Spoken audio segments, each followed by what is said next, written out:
Howdy folks, today I'm going to make a drink for you, and there are two sort of lessons I want to impart about inventing your own drinks and recreating drinks at your house. But first, let's roll that intro.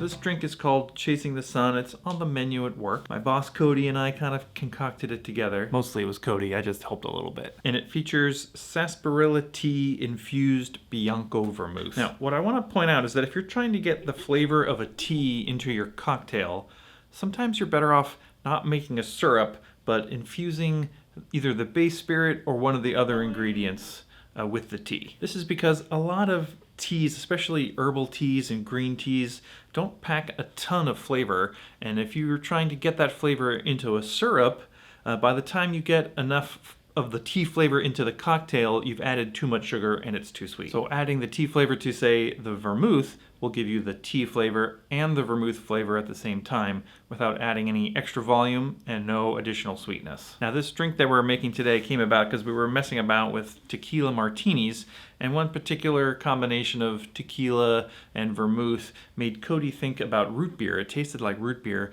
and we thought maybe we could make a root beer and tequila drink. So Cody had the brilliant idea of infusing some of this sarsaparilla and chicory tea we had at the bar into the Bianco vermouth and make a martini from that. So that's the sort of origin story, the sort of concept of the drink. But the second lesson I want to discuss is if you're recreating drinks at your house that you've had at a bar, you don't necessarily have to use all the same ingredients that they used at the bar. For this drink I'm about to make, I'm using a different tequila.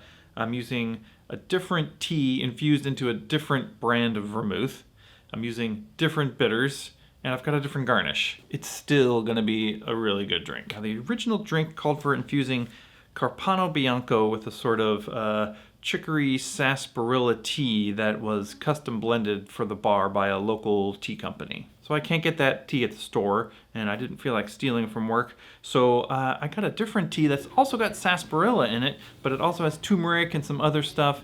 It's by Smith Tea, and it's called Golden Light. Furthermore, I couldn't find a Carpano Bianco nearby me, so I went ahead and got some Alisio vermouth and infused that. I put like 2 tea bags into, say, a cup of vermouth, and I let it sit for 5 hours. It takes a little longer to infuse tea into something that's lower proof. If I was infusing this into gin, let's say, I would let it sit for maybe an hour. Now, the original drink calls for Altos Reposado. I don't have any Reposado on hand right now. I'm going to use El Tesoro Anejo. It's going to be delicious. Now, the original drink calls for Hella Gingerbread Bitters and Bitter Cube Trinity Bitters. I don't have either of those, so I'm using some Gingerbread Bitters that I got from my friend Zach, and some of my black Lavender Bitters that I made just the other week. You can go check out that video if you want to. Now, one thing that stays the same is this drink gets a rinse of Fernet in the glass, but the garnish they call for is a candied ginger, which I don't have. I'm just gonna give it a lemon spritz and discard the peel. All right, so you know what's in it. Let's mix it up.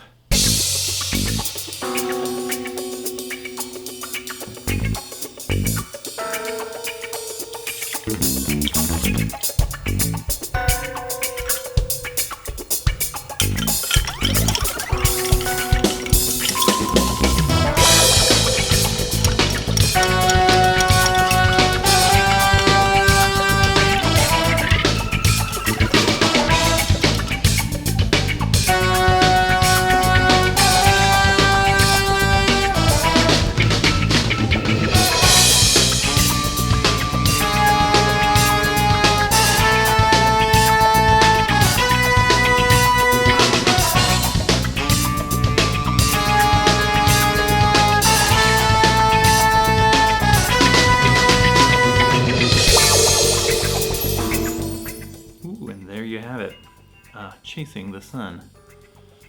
It's got a nice lemon on the nose.